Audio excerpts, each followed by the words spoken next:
ദേശസ്നേഹികൾ അതിർത്തി കാക്കുന്ന ഈ ജവാന്റെ വീഡിയോ കാണണം. നമ്മൾ ഉറങ്ങുമ്പോൾ നമുക്ക് കാവൽ നിൽക്കുന്നവരുടെ ദുരിത ജീവിതത്തിൻ്റെ നേർസാക്ഷ്യം. BSF 29 ബറ്റാലിയനിലെ ജവാനായ തേജ് ബഹാദൂർ യാദവ് സൈനിക അച്ചടക്കം ലംഘിച്ചാണ് ദുരിതത്തെക്കുറിച്ച് വെളിപ്പെടുത്തിയത്. ജീവൻ നിലനിർത്താനുള്ള ഭക്ഷണം കഴിച്ച് പലപ്പോഴും ഉറങ്ങേണ്ടി വരുന്നതായി ഇയാൾ പറയുന്നു. ഒരു പൊറോട്ടയും ചായയുമാണ് പ്രഭാത ഭക്ഷണം. അച്ചാറോ പച്ചക്കറിയോ ഇല്ല. ഉച്ചയ്ക്ക് കിട്ടുന്ന റൊട്ടിക്കൊപ്പമുള്ള പരിപ്പ് കറിയിൽ ഉപ്പും മഞ്ഞളും മാത്രം. ഇത്രയും ഭക്ഷണം കഴിച്ച് ഒരു ജവാന് എങ്ങനെയാണ് ജീവിക്കാനാകുകയെന്ന് ഇയാൾ ചോദിക്കുന്നു. കൊടും ശൈത്യത്തിൽ 11 മണിക്കൂറോളം ഒരേ നിൽപ്പിൽ ജോലി ചെയ്ത ശേഷം രാത്രിയിൽ പട്ടിണി കിടക്കേണ്ടി വരുന്നതായും തേജ് ബഹാദൂർ പറയുന്നു.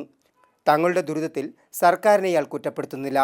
ജവാന്മാർക്ക് നൽകുന്ന റേഷൻ ഉന്നത സൈനിക ഉദ്യോഗസ്ഥർ തട്ടിയെടുക്കുകയാണെന്നും ഇയാൾ ആരോപിക്കുന്നു. വിഷയത്തിൽ പ്രധാനമന്ത്രി ഇടപെടണമെന്നാണ് ആവശ്യം. വീഡിയോ വൈറലായതോടെ അന്വേഷണത്തിന് കേന്ദ്ര ആഭ്യന്തര മന്ത്രാലയം ഉത്തരവിട്ടു. എന്നാൽ ജവാന്റെ വെളിപ്പെടുത്തൽ BSF തള്ളി. ഇയാൾ ഇടയ്ക്ക് മദ്യപിക്കാറുണ്ടെന്ന നിലപാടിലാണ് BSF. മാതൃഭൂമി ന്യൂസ്, ഡൽഹി.